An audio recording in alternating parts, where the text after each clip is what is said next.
Hello everyone, welcome back. Myself Javed Khan, faculty of ECC Dwarka sector 1. ठीक है, आज की हमारी आरसीसी की वीडियो लेक्चर सीरीज चल रही थी. हमने लास्ट क्लास में फिनिश कर लिया था टाइप ऑफ द सेक्शन. हमारे पास 3 टाइप के जनरली सेक्शन होते हैं based upon amount of reinforcement. Under reinforced section, over reinforced section and balanced section हमने कल ये क्लास में ख़त्म कर लिया था. नाउ अब हम एक सिंगली रीइंफोर्स्ड रेक्टेंगुलर सेक्शन पे एक न्यूमेरिकल करते हैं, क्वेश्चन करते हैं ताकि सारे डाटा जितने भी थ्योरेटिकल पॉइंट हमने पढ़े उन सबको हम कैसे यूज कर सके. क्लियर हो पॉइंट? तो क्वेश्चन लिखिएगा, calculate the moment of resistance. Question है आपके पास, calculate the moment of resistance of a beam having size 400 by 600 mm. Having size 400 by 600 mm with effective cover आपका 50 mm. With effective cover 50 mm. Use M20 and FE 415 grade. इसमें 2 question बनाते हैं. पहला part करके लिखना, when 4 bar of 20 mm dia.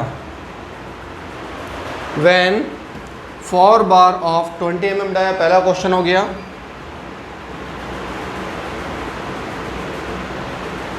Of 20 mm dia. Second हो जाएगा when 8 bar of 25 mm dia. When 8 bar of 25 mm dia. ठीक है, बाकी डाटा आपको ये इफेक्टिव और आपको गिवन दे ही दिया. हर एक चीज़ क्वेश्चन में आपको गिवन दे रखी है. कैलकुलेट क्या करना है आपको? कैलकुलेट मोमेंट ऑफ रेजिस्टेंस, जिसको आप शॉर्ट फॉर्म में लिख सकते हो MU, ultimate moment of resistance of the section. Point clear हुआ? कोई दिक्कत?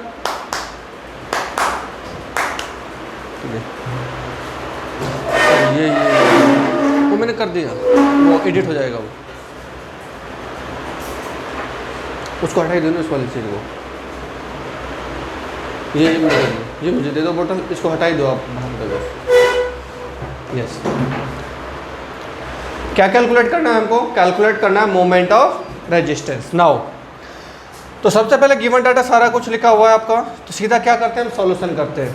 जब भी मोमेंट ऑफ रेजिस्टेंस आपसे कैलकुलेट करवाए तो याद रखना हमारे पास जो डिजाइन स्टेप रहेंगे वो कितने स्टेप रहेंगे? टोटल 3 स्टेप रहेंगे. इधर मैं साइड में लिख देता हूँ. यहाँ पे हमारे पास 3 स्टेप रहेंगे. सबसे पहले स्टेप में क्या कैलकुलेट करोगे आप? पहला स्टेप में आप कैलकुलेट करोगे एक्सयू लिमिट. एक्सयू लिमिट, और एक्सयू लिमिट का लास्ट क्लास में मैं आपको फॉर्मूला बता चुका हूँ. कौन कौन से फॉर्मूला होते हैं. एक्सयू लिमिट डिपेंड करती है ग्रेड ऑफ स्टील के ऊपर. ये पहला ऑब्जेक्टिव क्वेश्चन, ध्यान रखना. किस पे डिपेंड करती है? ग्रेड ऑफ स्टील के ऊपर. अलग अलग ग्रेड के लिए अलग अलग वैल्यू होती है. 0.53D किसके लिए? Fe250. 0.48D किसके लिए? Fe415. 0.46D किसके लिए? Fe500. ये लास्ट क्लास में हमने मतलब कैलकुलेट कर चुके हैं कैसे कैसे आई. उसके बाद सेकंड मुझे क्या निकालना होता है? Actual neutral axis XU. XU कैसे निकालते हैं? Total compressive force equal to total tensile force. यानी कि मैं डायरेक्टली फॉर्मूला लिख रहा हूँ 0.87 Fy इंटू में ST.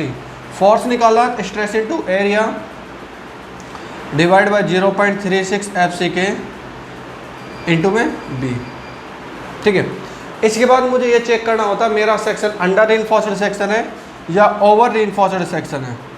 तो मैं यहाँ से फिर क्या कैलकुलेट करूँगा? Ultimate moment of resistance from compression side से निकाल लूँगा और फ्रॉम टेंशन साइड से. कंप्रेशन साइड का फॉर्मूला हो जाएगा आपके पास फोर्स इनटू परपेंडिकुलर डिस्टेंस. इसको मैं थोड़ा सा इधर ले लेता हूँ ताकि मुझे थोड़ा स्पेस मिल जाए. चलिए इसको यहीं पे, moment of resistance from compressor side 0.36 FCK x into में B D minus 0.42 into X you. बस रफली याद रखिएगा, इस पर क्वेश्चन हम सॉल्व करेंगे अभी, तो सारे फॉर्मूले क्लियर हो जाएंगे। 0.87 F Y into S T D minus 0.42 into X U. Basically 3 फॉर्मूले मैं यूज करता हूँ अपनी एनालिसिस में, या आप कह सकते हो कैलकुलेट मोमेंट ऑफ रेजिस्टेंस। ठीक है, चलिए सबसे पहले पहला स्टेप क्या रहेगा आपका? फर्स्ट स्टेप हो जाएगा एक्स यू लिमिट कैलकुलेट करना।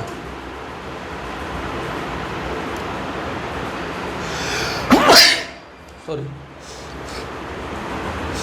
यस, एक्स यू लिमिट जब आप कैलकुलेट करोगे तो मुझे ये बता दो, मुझे उसमें डी निकालना है। सबसे पहले क्वेश्चन के अंदर क्या दे रखा है, इसको भी मैं इटरेज कर देता हूँ, मैं एक डायग्राम बना देता हूँ, वो क्वेश्चन को क्या क्या कह रहा है, क्रॉस सेक्शन बना देता हूँ।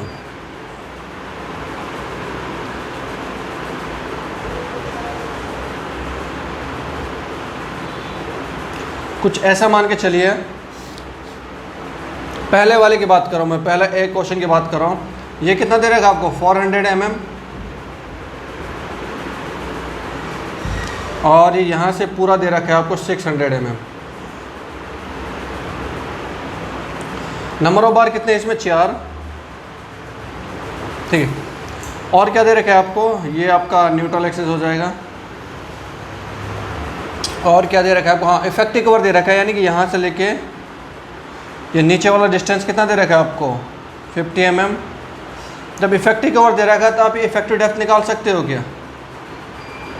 टोटल 600 में से 50 माइनस हो गया तो कितना हो जाएगा आपका? 550 mm।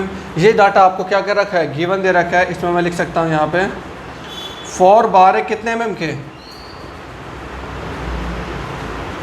20 mm dia. क्लियर हो पॉइंट? ये मैंने क्वेश्चन को यहाँ पे लिख दिया जो मुझे गिवन डाटा मिला था। नाउ अब सबसे पहला काम मेरा क्या होगा? स्टेप नंबर फर्स्ट लेके आता हूँ। पहले स्टेप में कैलकुलेट करूँगा x U limit. X U limit मेरी किस पे डिपेंड करती है? ग्रेड ऑफ स्टील पे।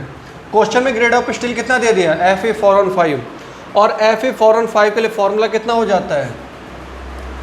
0.48 इंटू में डी की मैं वैल्यू पुट कर दूंगा। कौन कितनी वैल्यू आपको? डी कितना निकला? 550 पुट करूंगा। ये यहाँ पे लिख देता हूँ मैं, X U limit equal to 0.48 multiply 550। तो यहाँ से जब वैल्यू कैलकुलेट करूँगा तो वैल्यू कितनी आ जाएगा आपके पास? 0.48 D multiply 550, 264 mm। X limit निकल गया। सेकेंड स्टेप में क्या कैलकुलेट करना होता है आपको? Actual neutral axis.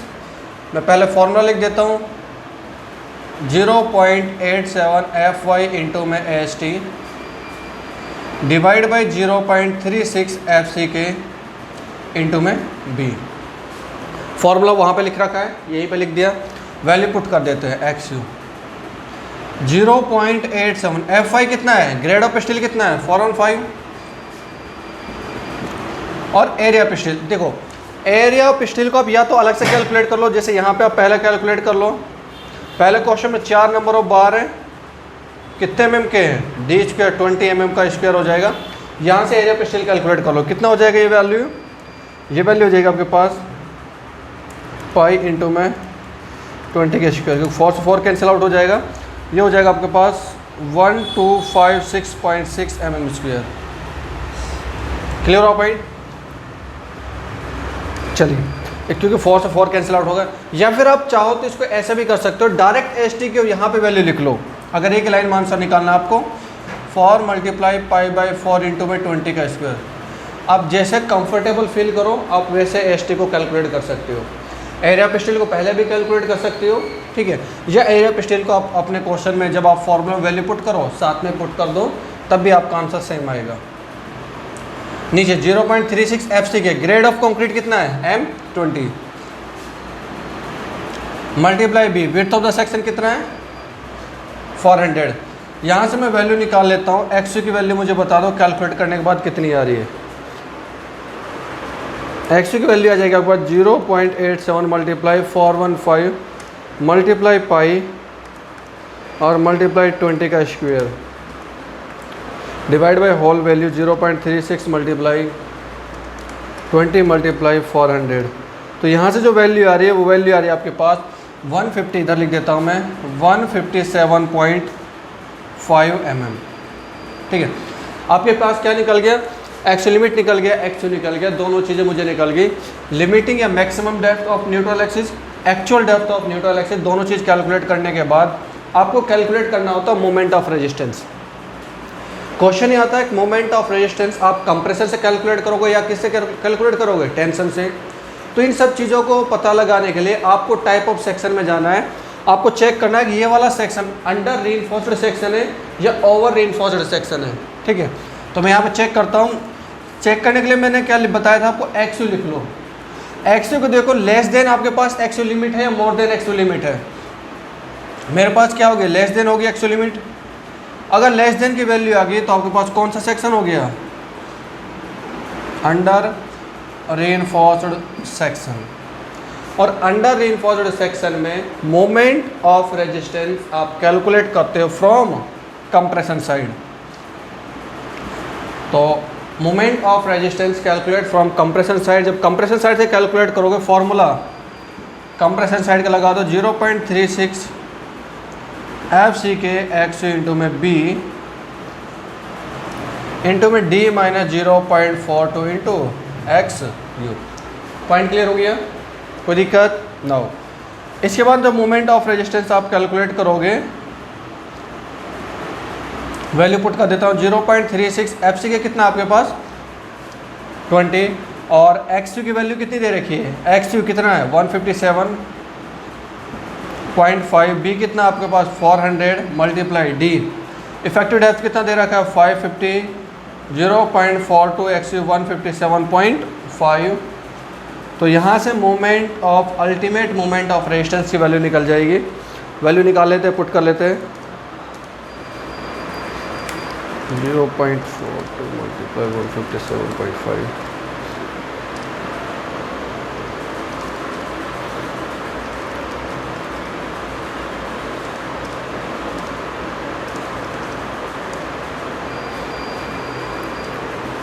यहाँ से वैल्यू आ जाएगा आपके पास 219.4 kilo newton metre, kilo newton metre. तो ये आपके पास उसकी बीम की आपकी कैपेसिटी होगी, मोमेंट ऑफ रेजिस्टेंस, मोमेंट को रोकने की कैपेसिटी होगी 219.4 किलो न्यूटन मीटर। हमसे क्वेश्चन में क्या क्या पूछा था, यही चीज़ पूछी थी, मोमेंट ऑफ रेजिस्टेंस आप क्या करो, कैलकुलेट करो। यानी कि पहला वाला क्वेश्चन का पार्ट मेरे पास क्या हो गया, कंप्लीट हो गया। कोई दिक्कत, बहुत सिंपल डाटा था, बिल्कुल कुछ नहीं करना, आपको 3 स्टेप याद रखने हैं। पहला एक्स लिमिट, एक्स और moment of resistance. X limit का ये फॉर्मूला याद रखना है बेसिक से, अलग अलग ग्रेड ऑफ स्टील के लिए अलग अलग फॉर्मूला हो जाता है आपका। और एक्स की वैल्यू आपको फॉर्मूला दे रखा है, सारा कुछ गिवन दे रखा है, सिर्फ putting the value getting the result. आपको वैल्यू पुट करनी है, अपना क्या निकालना है, आपको आंसर निकाल लेना है। क्लियर हो भाई, कोई दिक्कत, कोई कन्फ्यूजन। नाउ अब सेकंड बी पार्ट पे आते हैं, इसको मैं इरेज कर देता हूँ, यहाँ से इसको मैं क्या कर देता हूँ, इरेज कर देता हूँ।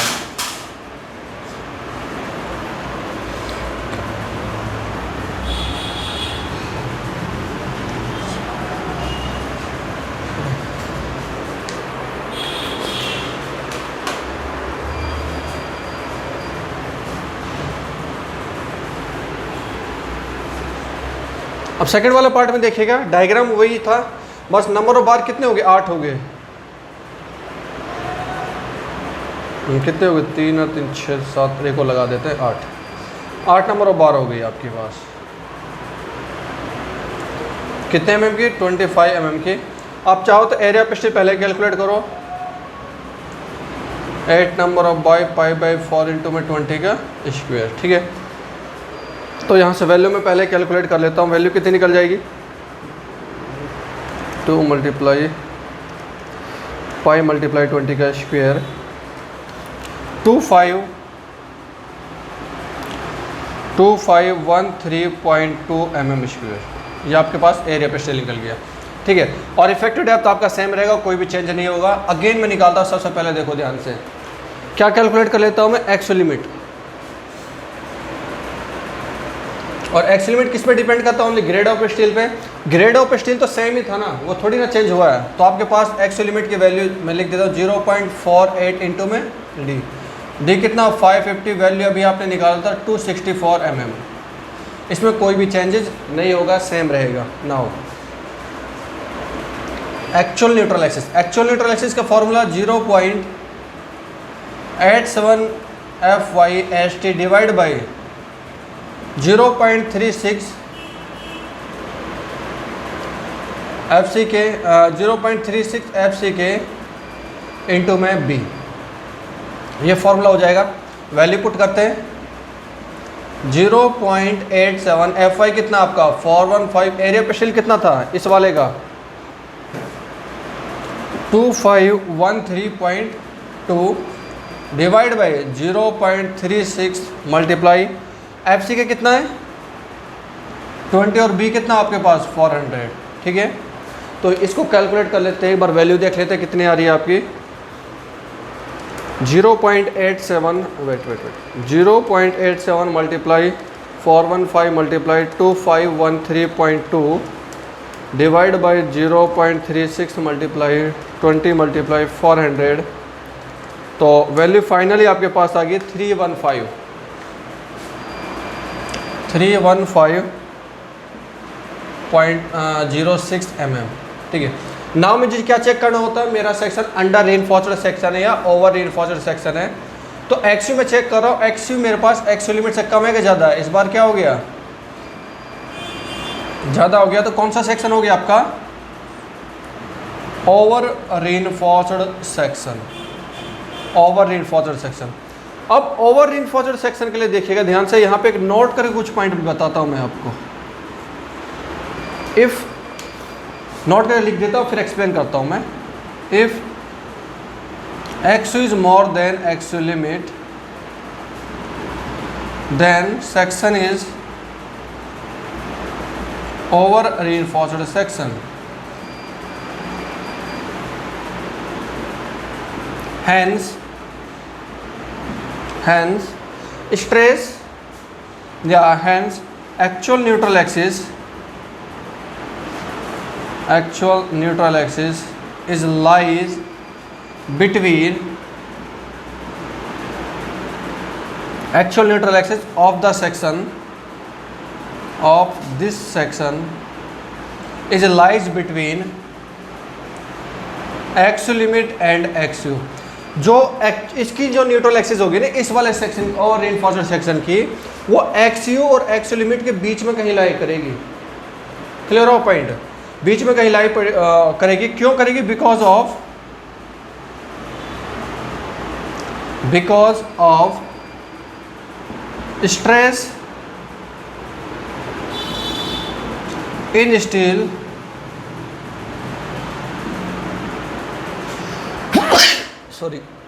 stress in steel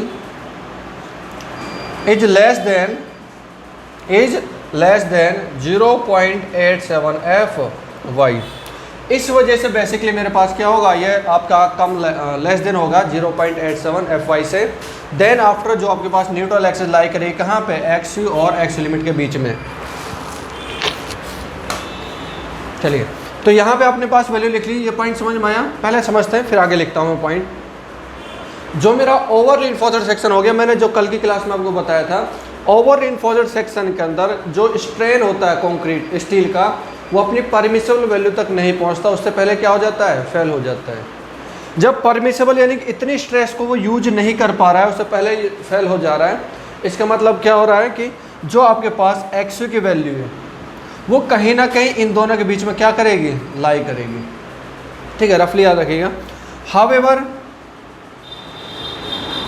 However, we analysis या we calculate moment of resistance of this section,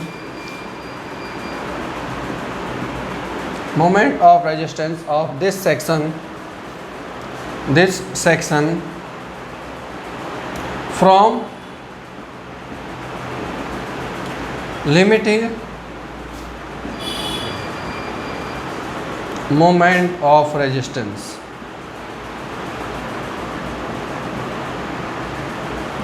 limiting moment of resistance, यहीं पे एक पॉइंट और बना देता हूँ, आप यहाँ पे बना सकते हो। Limiting moment of resistance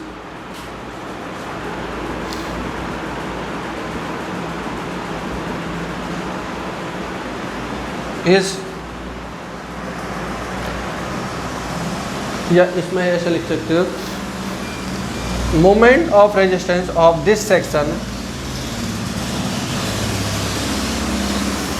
moment of resistance of this section is higher than limiting moment of resistance.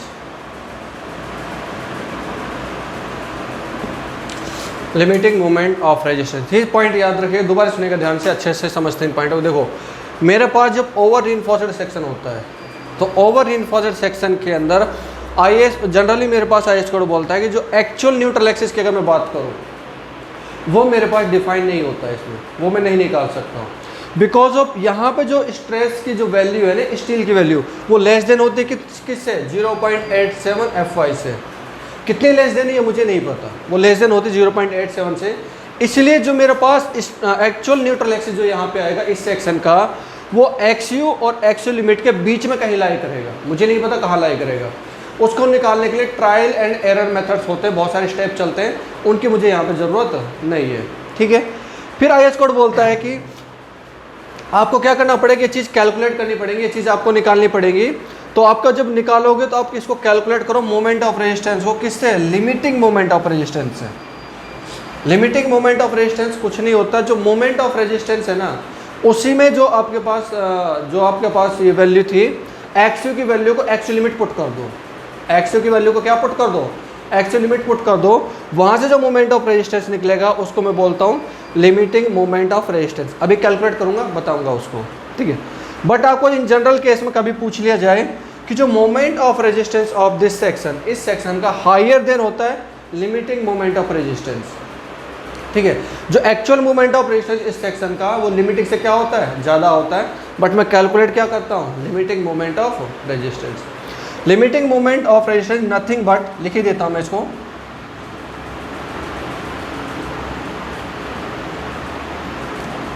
Is nothing but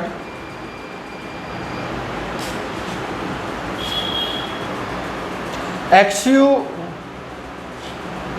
equal to putting the value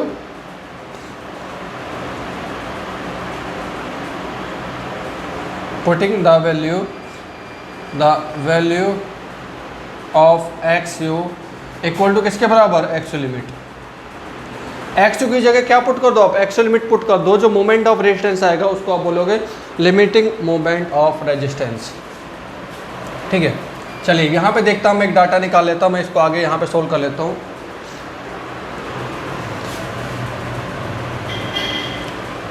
moment, limiting moment of resistance आपको कैलकुलेट करना है। कैसे calculate करोगे, इधर देखो ध्यान से।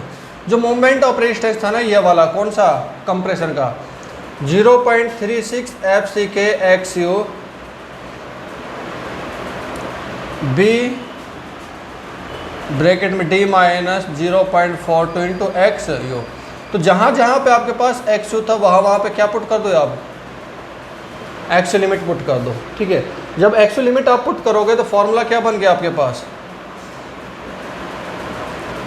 0.36 FCK x limit B D minus 0.42 XU limit, ठीक है।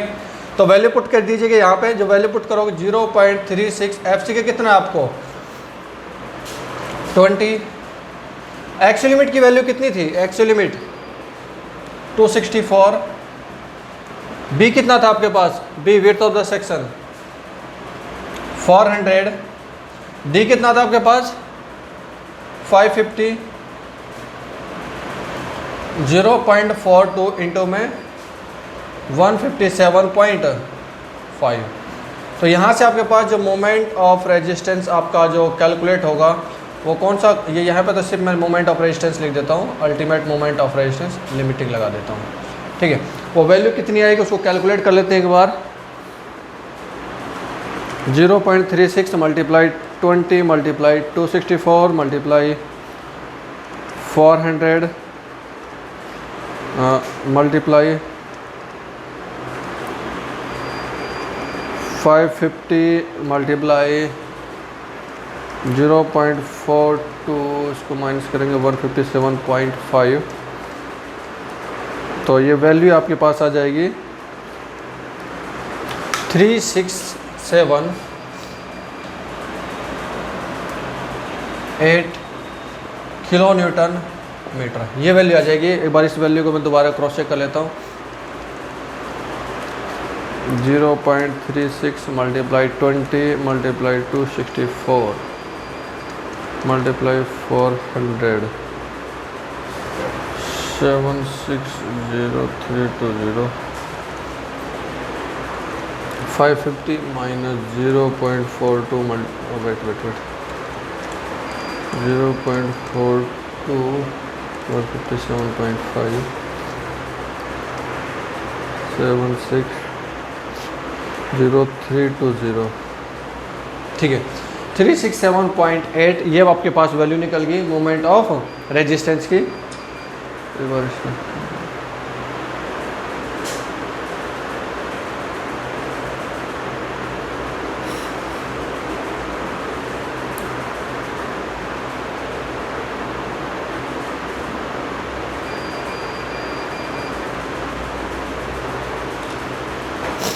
चलिए ठीक है, तो यहाँ पे देखिए एक बार दोबारा इसका ओवरव्यू कर देता हूँ। इस क्वेश्चन का मैं क्वेश्चन का पूरा ओवरव्यू दे देता हूँ।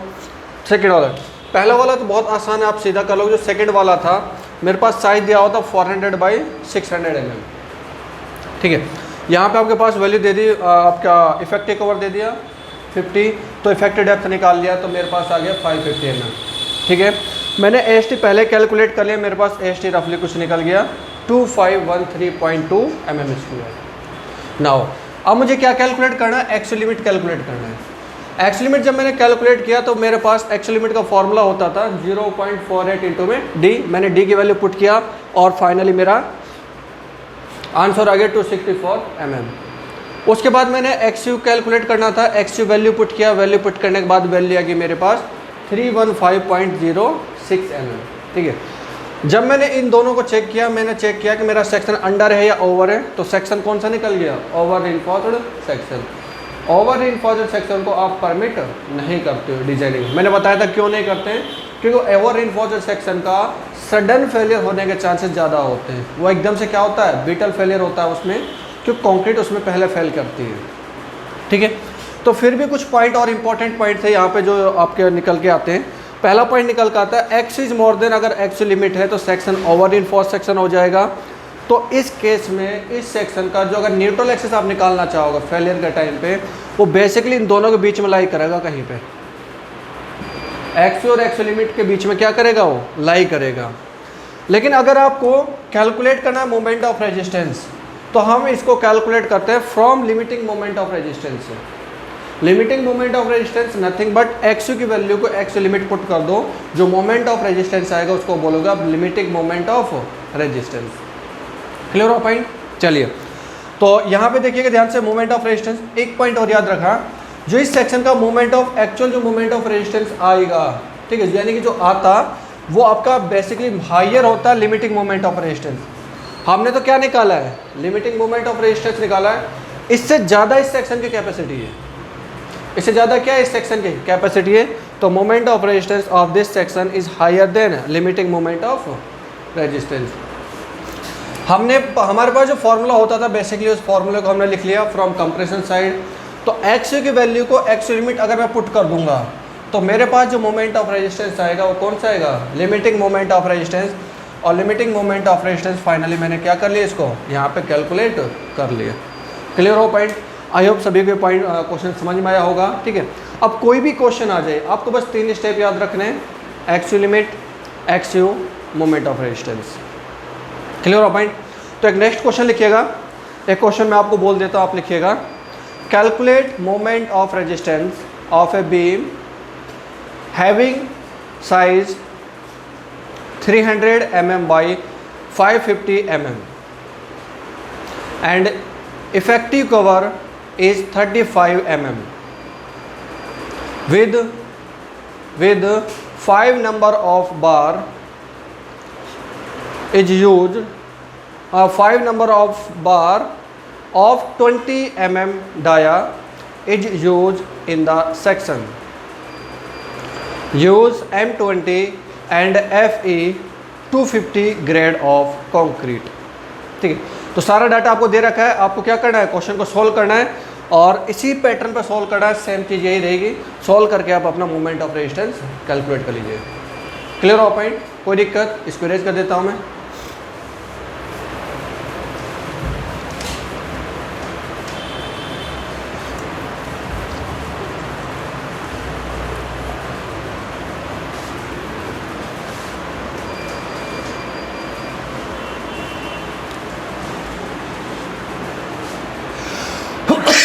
सॉरी,